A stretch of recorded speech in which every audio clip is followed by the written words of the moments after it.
나는 거기서 잠시 멈췄다. 켄타 뒤에 이상한 여자가 서 있었으니까 시체입니다. 켄타는 내 눈이 그 여자에게로 향하고 있다는 것을 알아차렸을 때 조금 당황한 것 같았다. 말했다. 이 사람은 내 여자친구예요. 그러자 자신이 켄타의 여자친구라고 밝힌 여성이 한 걸음 더 나서 자신을 소개했다. 만나서 반가워요. 제 이름은 유미이고 켄타와 사귀고 있어요. 만나서 반가워요. 그녀는 얼굴에 귀여운 미소를 지으며 고개를 숙였습니다. 이때부터 나와 마에, 그리고 남편 다이스케는 모두 미쳐갔다. 켄타는 이전에 애인을 데려온 적이 없었습니다. 나는 서둘러 유미에게 집 안으로 들어오라고 요청했고, 우리는 잠시 자신에 대해 이야기를 나눴다. 알겠어요. 유미는 켄타보다 3살 연상이며 판매원으로 일하고 있는 것으로 보인다. 두 사람은 약 2년 전 친구의 소개로 만나 교제를 시작했다. 유미는 말이 많고 친절하면서도 겸손한 여성이었습니다. 30분 정도의 잡담 끝에 갑자기 켄타가 말을 꺼냈다. 나는 방해했다. 오늘은 중요한 얘기를 하러 다시 왔습니다. 켄터는 우리가 방해하기 전에 시작하고 계속합니다. 우리는 결혼하기로 결정했습니다. 신고하고 싶었어요. 막연하게 들린다고 생각했는데 실제로 켄타의 입에서 들어보니 너무 기뻐서 아플 것 같아요. 유미상과 켄타는 둘 다 수줍게 웃고 있었다. 둘 다 행복했으면 좋겠어 뭔가요? 6개월 뒤 켄타와 유미는 혼인신고를 했다. 결혼식은 성대하게 치러졌고 행복의 극치처럼 느껴졌습니다. 두 사람은 집 근처의 아파트를 빌려 부부 생활을 시작했다. 유미는 켄타를 응원하고 싶어서 바쁜 직장을 그만두고 집에서 더 가까운 곳에서 일하기 시작했습니다. 나는 동네 슈퍼마켓에서 아르바이트를 시작했다. 유미는 아르바이트와 집안일을 병행하며 가족과도 잘 지내고 싶다고 말했다. 그녀는 바느질을 시작했고 우리 집에 놀러 오기 시작했습니다. 켄타가 자신이 가장 좋아하는 요리가 무엇인지 알고 싶냐고 묻자 나는 그에게 요리법을 가르쳐주고 대학생이냐고 물었다. 그들은 마이에 보고 과제를 유미가 살펴보는 등 좋은 관계를 구축했습니다. 그렇게 몇 달을 생활한 어느 날 딸 마이가 무슨 말을 하기가 곤란한 듯 중얼거렸다. 나는 그와 이야기를 나눴다. 안녕하세요. 엄마, 제가 말씀드리고 싶은 게 있어요. 하지만 무슨 일이야? 원하는 것이 있으면 직접 구입하십시오. 내가 농담으로 그렇게 말하자 마이는 결심한 듯 이렇게 말했다. 그랬다. 유미를 조심해야 할 것 같아요. 의미심장한 말들이었습니다. 마이가 왜 그렇게 생각했는지 몰랐는데, 왜요? 나는 간단하게 물었다. 그러자 마이가 또 말을 더듬었다. 하지만 내가 틀렸을 수도 있습니다. 그는 자신의 의견을 바꾸고 사실로 돌아왔습니다. 당시에는 뭔가 이상하다고 생각해서 별로 심각하게 받아들이지 않았습니다. 마이의 우려는 사실로 드러났다. 엄마, 오늘은 역 앞 카페에서 점심 드실래요? 최근에 오픈한 것 같습니다. 하지만 맛있기로 정평이 나 있습니다. 언제나처럼 유미 씨가 우리 집에 찾아와서 이런 제안을 하더군요. 가끔은 나가서 먹어도 괜찮나요? 그렇게 생각하며 나는 그 제안을 받아들였고 우리 둘은 카페로 향했다. 유미의 마루돌이 점심이 너무 맛있어서 다음에 마이를 데리고 가고 싶었어요. 식후 커피를 마친 유미는 계산할 시간이 다가오자 갑자기 울음을 터뜨렸다. 알았어요. 내가 그녀에게 무슨 일이냐고 물었더니 그녀는 이렇게 말했다. 지갑을 잊어버려서 어색하게 중얼거렸다. 오, 진짜? 좋아요. 비용은? 제가 지불하겠습니다. 나는 그렇게 말한다 갑자기 유난히 큰 소리가 들려왔고 방금 전까지 웃고 있던 여러분 그는 멍한 표정으로 쓰레기통에 들어가지 못하고 바닥에 널려있는 쓰레기를 바라보았다. 하얀 스파클링 크림에 새빨간 딸기가 들어있습니다. 아주 맛있는 생일 케이크였던 것이 바닥에 원래 모양으로 남아있습니다. 나병에 걸렸습니다. 고급 제과점에서 큰아들의 아내가 사준 케이크, 그걸 망친 범인은 바로 나였다. 모두가 기대했던 케이크를 광장에 있는 쓰레기통에 넣었어요. 열심히 뒤집어 봤습니다. 솔직히 뒤집어졌다고 표현하는 게 쉬울 수도 있겠네요. 마치 무언가를 풀어주듯 쓰레기통에 버렸다는 표현이 더 정확할 것이다. 그 자리에 있던 모든 사람들은 입을 그 위치에 놓은 채 그 자리에 얼어붙어 있었습니다. 몇 초 뒤 큰아들 켄타가 목소리를 높였다. 뭐 하세요? 내 아내는 나를 위해 그것을 사려고 수고했지만 그것을 비난했습니다. 사위는 손으로 입을 가리고 눈은 젖어 있었다. 두 사람에게 작별 인사를 하고 나는 웃음을 터뜨렸다. 야, 이걸 보면 그렇게 행동할 수 있어.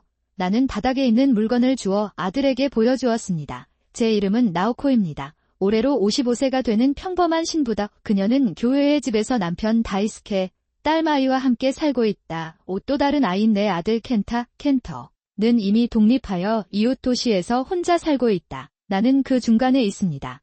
우리 가족은 가족 사업으로 자동차 판매점을 운영하고 있습니다. 그러나 이는 그들이 큰 공장이나 상점을 소유하고 있다는 의미가 아니라 작은 마을에 자동차 상점을 소유하고 있음을 의미합니다. 그게 다야.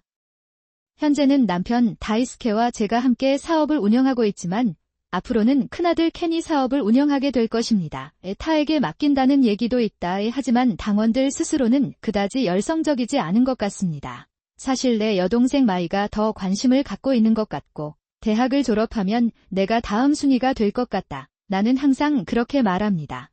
개인적으로 의욕만 있다면 켄타든 마이든 괜찮다고 생각해요. 그랬다. 어느 날 옆 도시에 사는 켄타는 다음 주 일요일에 부모님 집으로 돌아가게 된다. 나는 그에게 연락했다. 때로는 드물다. 평소 집에 잘 들어오지 않는 켄타가 말했다. 안 돼요.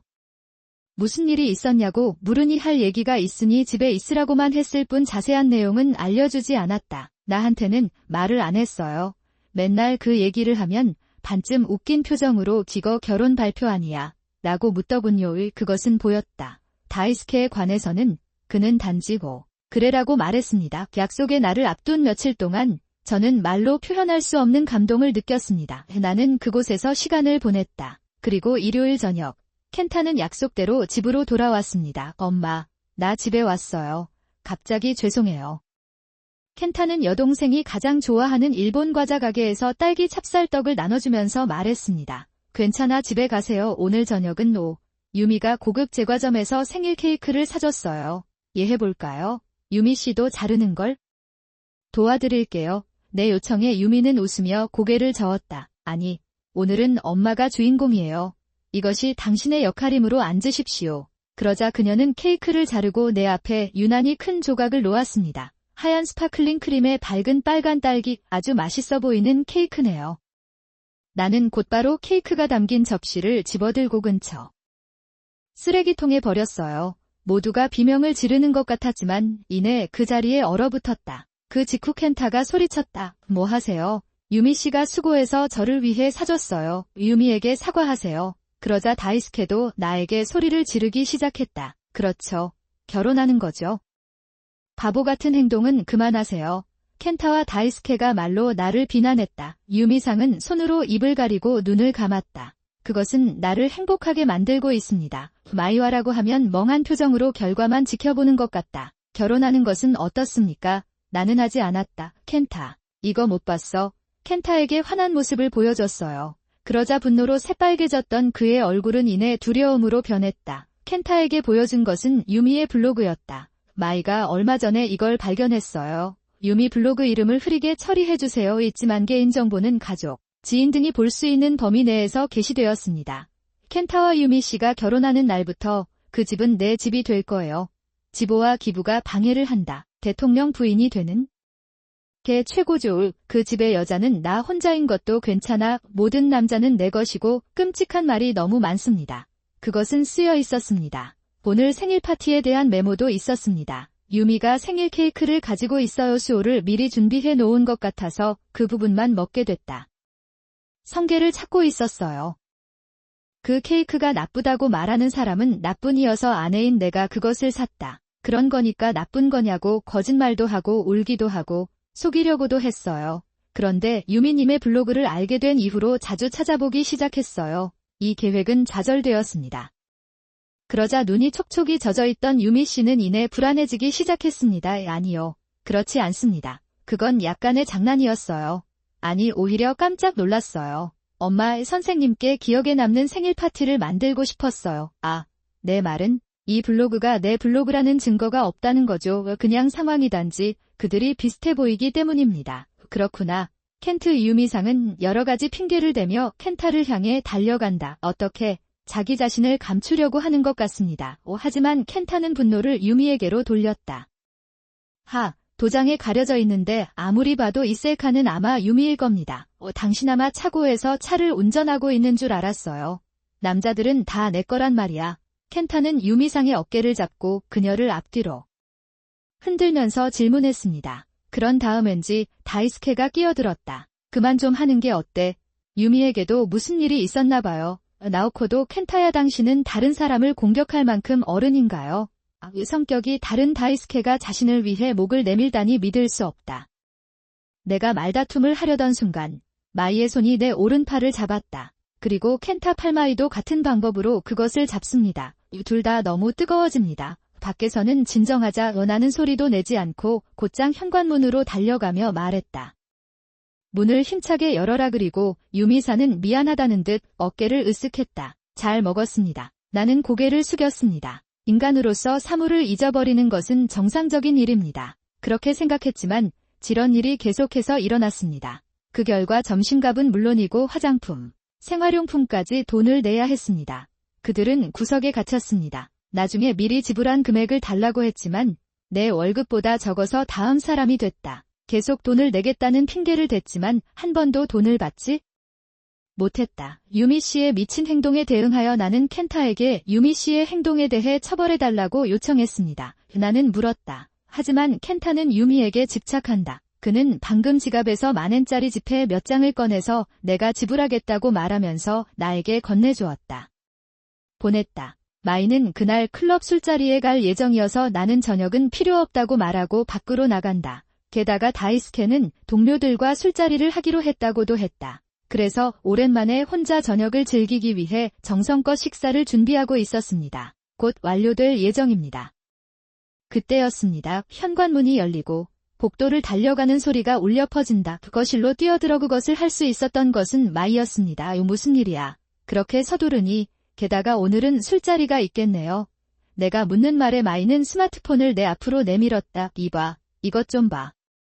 스마트폰으로 보니 내 피가 흐르는 것 같았다. 나는 그것을 분명히 얻었다. 얼마 후 우리 집에서 생일 파티가 열릴 예정이었습니다. 누구의 출생날 회의에 오면 다름 아닌 나였습니다. 55번째 생일 파티를 하기에는 너무 나이가 많은 것 같아요. 하지만 유미상이 열심히 준비해 주셔서 이제 거절할 수가 없네요. 생일회의에는 켄타, 유미상, 다이스케, 마이가 있었습니다. 즉, 온 가족이 참여하기로 되어 있었습니다. 오늘의 업무를 완료하세요. 생일 파티는 멤버들이 우리 집에 모이면서 시작됐다. 모두가 약간 비싼 배달 초밥을 즐기고 가족과 대화를 나눕니다. 그게 다야. 오랜만에 행복한 기분이 들었습니다. 초밥을 다 먹은 뒤 유미는 속이 진정되자 자리를 떠났다. 그랬다. 곧 케이크를 먹고 싶나요? 우리 셋은 밖으로 나갔다. 그것은 무엇입니까? 나는 침착하다. 현관문이 닫히자마자 켄타는 마이에게 항의했다. 그럴게요. 하지만 마이는 이를 무시하고 다시 현관문을 열었다. 이번에는 소음이 없었으면 좋겠습니다. 조용히. 곧 돌아올게요. 알았어. 그냥 닥치고 날 따라와. 나는 숨을 쉬며 속삭인다. 나랑 켄타 둘 다 나는 이해하지 못하더라도 그녀가 말하는 대로 합니다. 우리 셋은 아무 소리도 내지 않으려고 거실로 이어지는 복도를 따라 걸어갔다. 리빙의 문에 도착하자마자 마이는 문을 열고 거실로 달려갔습니다. 거기서 본 것은 다이스케가 유미를 껴안고 머리를 쓰다듬는 모습이었습니다. 그것은 아름다운 광경이었습니다. 네, 그럴 줄 알았어요.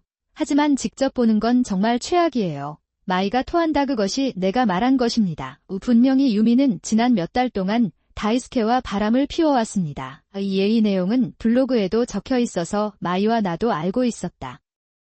다이스케가 집을 자주 열기 시작하는 것과 동시에 유미 씨도 우리 집에 오기 시작했습니다. 그것이 그렇게 된 이유였습니다. 여러분, 켄타의 목소리는 분노로 떨리고 있다. 그리고 다음 순간 켄타는 내가 쓰레기라고 말한다. 그는 자신이 버린 케이크를 조용히 유미상과 다이스케의 입에 밀어넣었다. 물론 두 사람 모두 저항했지만 켄타의 분노에는 저항할 수 없었습니다. 그러다가 데스소스가 입 안으로 들어간 것 같았고 유미와 다이스케 모두 매운맛을 느꼈습니다. 그는 극심한 고통에 시달렸고 바닥에 몸부림쳤으며 반복적으로 목을 찔렀습니다. 벌써 우스꽝스럽습니다. 다이스케, 유미를 그렇게 사랑하면 이혼해줄게. 야. 그렇군요. 나도 이혼할래. 나와 켄타가 그렇게 말하자 유미가 바닥에 뒹굴며 우리를 쳐다봤다. 알겠어요. 그러니까 내가 다이스케와 재혼하면 사장 부인이 되는 거야. 정말 부끄러운 일이었어. 오어머니. 유미는 의기양양하게 콧구멍을 벌렸다. 그리고 다이스케가 이혼한 후에도 알았어. 하지만 너희들은 떠나는 거야. 거리에서 길을 잃는 것은 바로 여러분이기 때문입니다. 소리친다. 그러자 당신은 입을 열었습니다. 무슨 얘기를 하는 건가요? 이 집과 자동차 가게는 원래 너희 어머니 부모님 소유였지. 어머니가 회사 사장이시고 집도 어머니 명의로 되어 있어서 떠나는 사람은 당신이에요. 유미상은 백수 아내가 된다. 모든 것은 내가 전에 말했듯이었습니다.